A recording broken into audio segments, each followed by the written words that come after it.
What a incredible player Jaiswal, oh my god, অবিশ্বাস্য। 22 বছর একটা ছেলে ফর দ্য ফার্স্ট টাইম অস্ট্রেলিয়ার মাটিতে গিয়ে প্রথম টেস্ট ম্যাচে সেঞ্চুরি।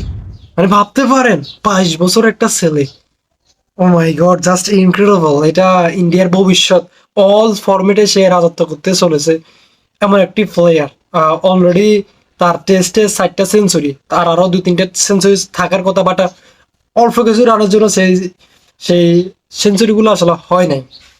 বাট এই সেঞ্চুরিটা অনেক ভ্যালুয়েবল, বিকজ অস্ট্রেলিয়ার কন্ডিশন অনেক টাফ, আমরা অনেকেই জানি। বাট ওইখানে আসলে সেঞ্চুরিটা আসলে এটা অন্যরকম একটা সেঞ্চুরি, জাস্ট অবিশ্বাস্য। আর আর অন্য কথা হচ্ছে যাই, মানে মিচেল স্টার্ককে অস্ট্রেলিয়ার বোলার এবং অস্ট্রেলিয়ার মাটিতে, মানে মিচেল স্টার্ককে বলতেছে বিশ্বের অন্যতম সেরা ফাস্ট বোলার, সেই বোলারকে বলতেছে যে তোমার বলের গতি আসলে অনেক স্লো।